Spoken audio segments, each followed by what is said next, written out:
There is a street in central Tel Aviv that Google will not show you. You can find the satellite image of the neighborhood, you can zoom in on the surrounding blocks, but the moment you try to drop the little orange figure onto Leonardo da Vinci Street, directly in front of the Da Vinci Towers, the street view disappears. The option grays out. The location is simply not available. Yandex, Russia's mapping service, which has its own relationship with Israeli censorship requests, blocks the satellite imagery entirely. Not blurred, not pixelated, the entire block, simply removed. You cannot street view the building. You cannot satellite image the block. And if you were a journalist standing near the building the night Iranian missiles struck the Da Vinci Towers in June 2025, Israeli police officers would appear within seconds and physically move you away from where you were standing. Fox News correspondent Trey Yingst was one of those journalists. He arrived at the area near HaKirya, Israel's defense ministry headquarters in central Tel Aviv, and said the words "live on air." The building on this compound was just hit. Within moments, Israeli police officers aggressively moved him from his position. The cameras went elsewhere. The story moved to other strikes across the country. Haaretz, one of Israel's most prominent newspapers, waited 2 full weeks before mentioning the Da Vinci strike in print, despite the images having circulated online immediately after impact. France 24 analyzed the coverage gap and concluded it looked like censorship. Below the Da Vinci Towers, beneath the luxury apartments and the office spaces and the children's playground and the community center that opened at the tower's base in 2023, is a facility that neither Israel nor the United States has ever officially confirmed exists. It is called Site 81. And once you understand what it is, everything about the censorship, the police perimeter, and the 2-week Haaretz delay makes complete sense. What Site 81 actually is, the investigation that brought Site 81 into public view, was published by The Gray Zone in October 2025, 4 months after the June strikes. The methodology was open source intelligence, geolocation analysis, leaked emails, U.S. government contracting records, and Israeli news reports that, taken individually, revealed fragments and taken together, revealed the whole.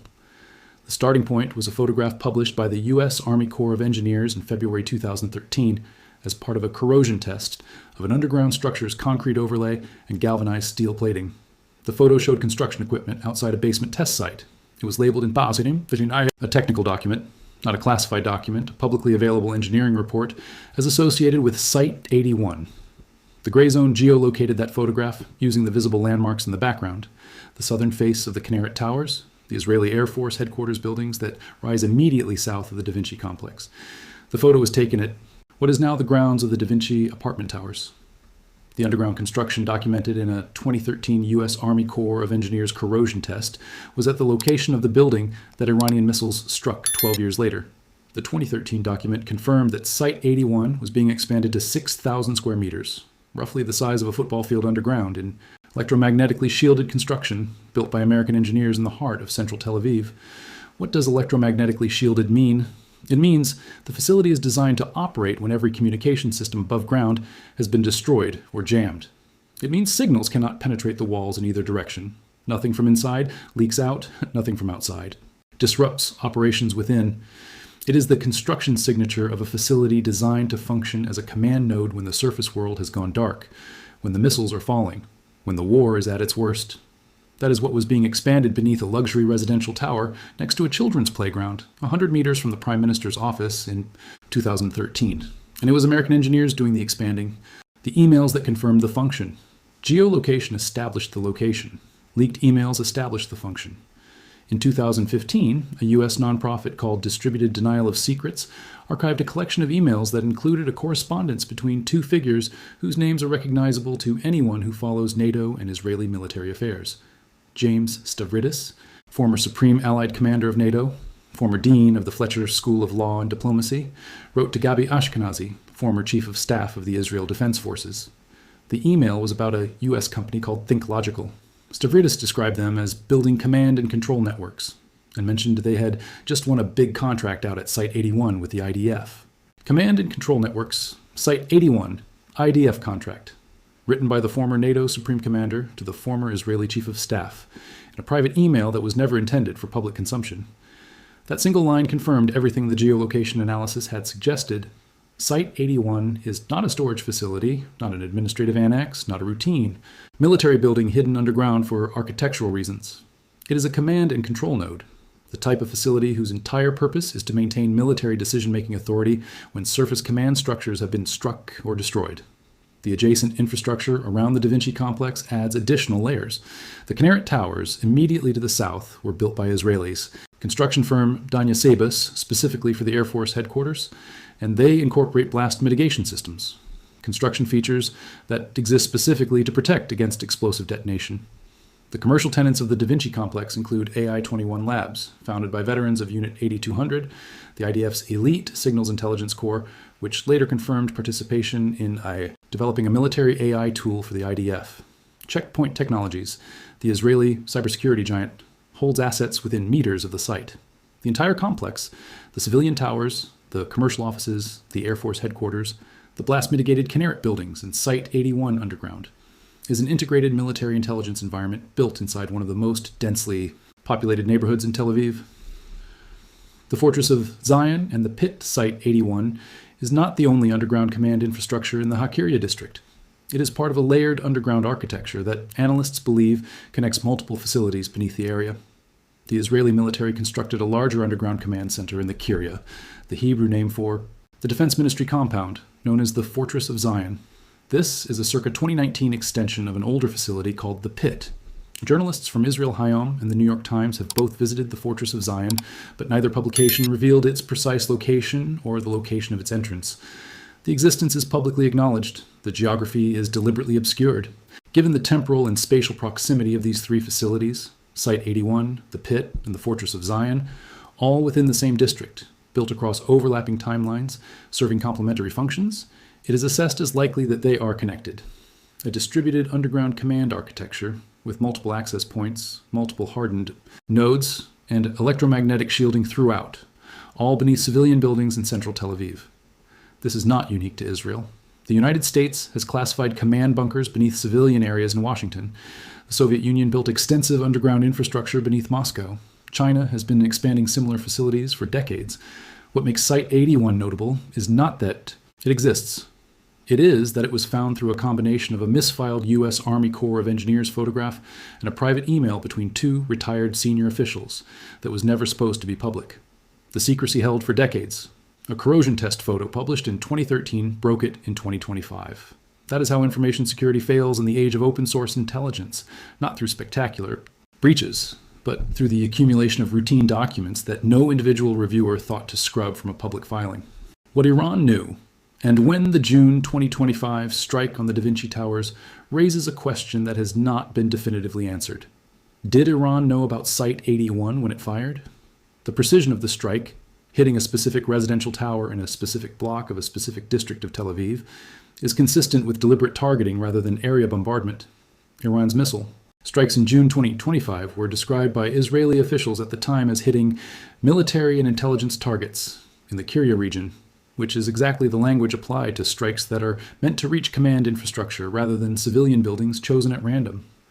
Iranian state media announced, after the strikes, that military and intelligence targets had been precisely hit.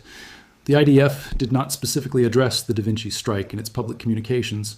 The area was sealed, the coverage was suppressed. The Gray Zone's investigation, published 4 months later, was the first public analysis to geolocate the specific military significance of the targeted building. Whether Iran's targeting was based on the same open-source analysis that the Gray Zone later published, on independent intelligence collection, on Russian intelligence sharing, or on some combination of all three is not publicly known. What is known is that the strike hit a building that sits directly above a classified U.S.-Israeli command and control facility, and that Israeli authorities responded to that strike with the specific information management behavior: journalist removal, media, delay, satellite imagery censorship, that is reserved for strikes on things they cannot officially acknowledge were there. You do not push a Fox News correspondent away from a missile impact on a random apartment building. You push him away from something you cannot let him describe. In the 2026 war, the same target district. In the current conflict, Operation Epic Fury and Iran's sustained retaliation that has followed, Iran has repeatedly targeted the HaKirya district and the surrounding area of central Tel Aviv that contains Site 81 and its associated underground infrastructure. Iranian military statements have consistently claimed strikes on command and control infrastructure in Tel Aviv.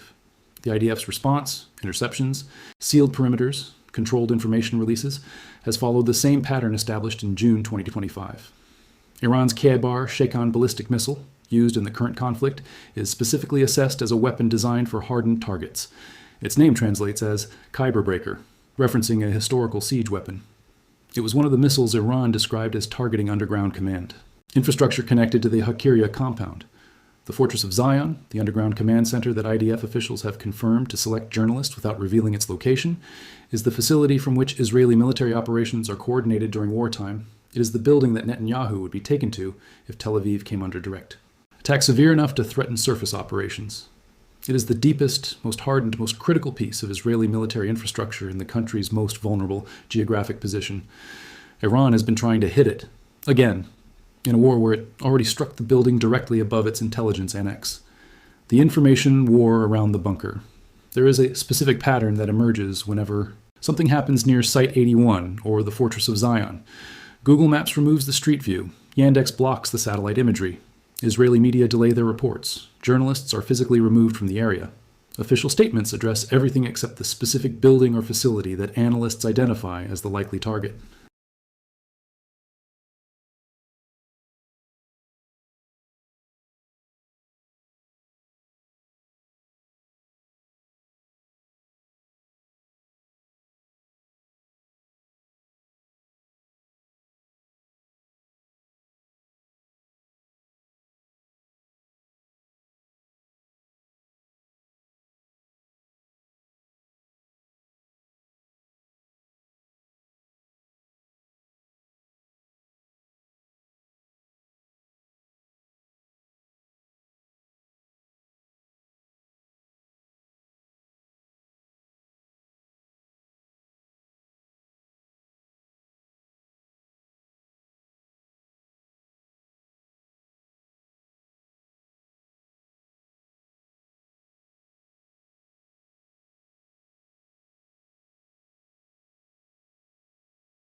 This pattern is not accidental. It is the operational signature of information security around facilities whose existence cannot be confirmed without implicitly acknowledging the military infrastructure embedded in civilian space. If Israel confirms that Site 81 is a command and control node beneath a luxury apartment tower, it simultaneously confirms that the tower's residents live above a legitimate military target, and that the military embedded a high-value target in a civilian building in the heart of its largest city. That is, an acknowledgement with legal, moral, and strategic consequences that no Israeli government has been willing to make publicly. So the building does not officially exist, the street cannot be viewed, the satellite is blurred, the journalists are moved, and the missiles keep coming back to the same block. Because Iran's targeting intelligence, wherever it comes from, however it was developed, appears to be operating from the same open source foundation that the Gray Zone's 2025 investigation assembled: a 2013 U.S. Army Corps of Engineers corrosion test, a 2015 email between a NATO commander and an IDF chief of staff, public contracting records, landmark, geolocation, building specifications published by an Israeli construction company to attract clients. The bunker beneath the playground was always findable. The information was always there, dispersed across documents that no one scrubbed because no one thought anyone would assemble them.